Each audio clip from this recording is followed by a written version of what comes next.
Hey everybody, we are teaching Tilt Brush, and this particular episode is all about, as you can see, the space environment.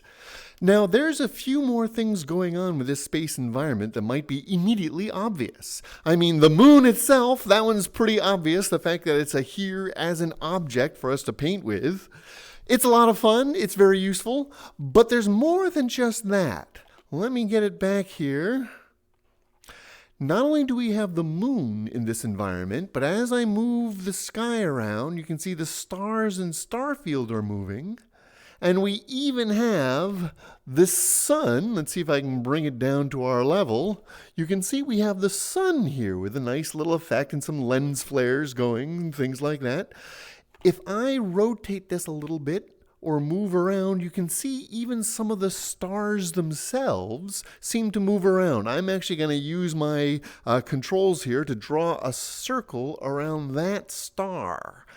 And as you can see, that star is actually something in the set. I got another one coming in over here as an actual star in the set.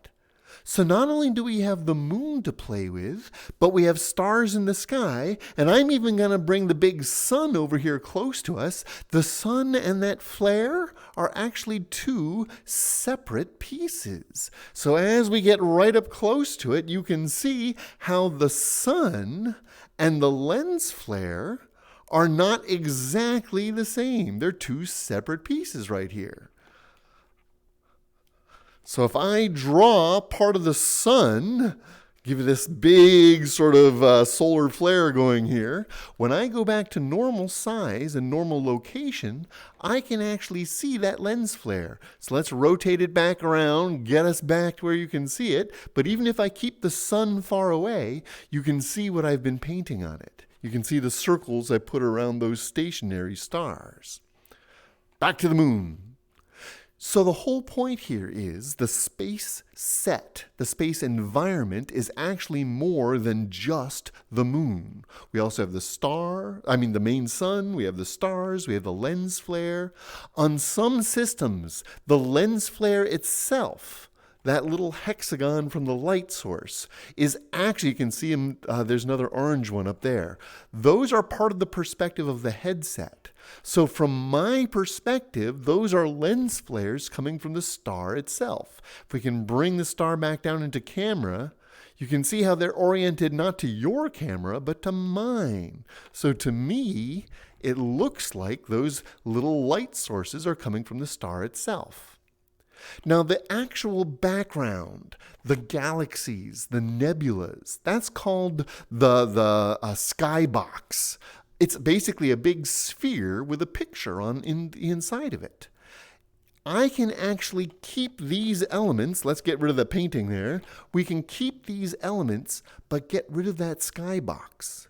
If I go into my backdrop control, you can see how we've got this option to customize the skybox. That will remove the stars and galaxies, but leave these physical objects like that star right there will stay behind.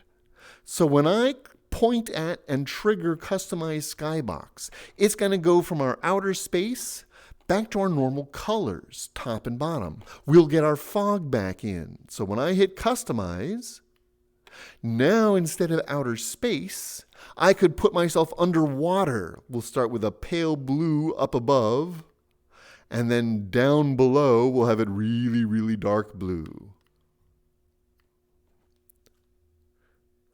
We'll even rotate a little bit so you guys can see it on camera a little better.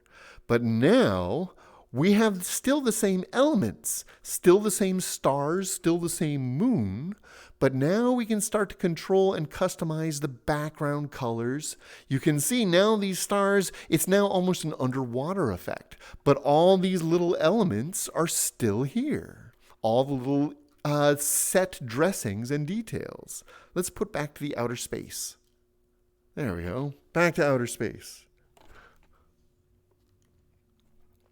So the outer space set, we could use it as outer space like everybody does, but we can take a little bit more control, have a little bit more fun with it. Maybe I don't want to have as much light here, so I can go into the lighting. We'll make this like a real outer space. There won't be any ambient light, so the moon dark side is actually really dark.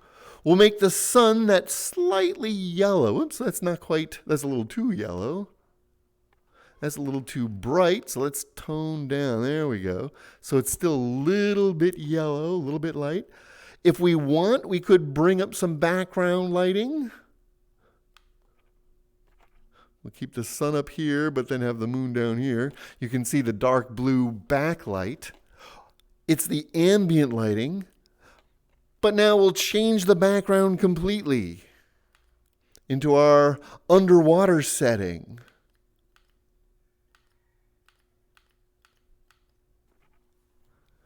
And now that same lighting effect, well, instead of the white, we'll make it a pale blue. Now we're getting a totally different feeling. Now we can even send it back a bit and bring up the fog. So it disappears, goes silhouette. Space is more than just outer space. It's just a starting point. So really have fun with it. See what different types of things you can do. Maybe I'll keep this, but I'll go for more of the pistachio colors. And see what we can do with our outer space set dressings in the different environments. That looks terrible. Let's go back to the darker colors. Okay. But that's what we're talking about here today. We're looking at how to use the space environment for more than just outer space. Hopefully this gives you some ideas to play with on your own. Let us know in the comments section if you have any questions or if you have any requests for other things for us to do episodes about. We do this all the time here at youtube.com/shamelessmayhem. So join us, learn little tips, find out more about the tools, and have fun with Tilt Brush. See you next time, everybody.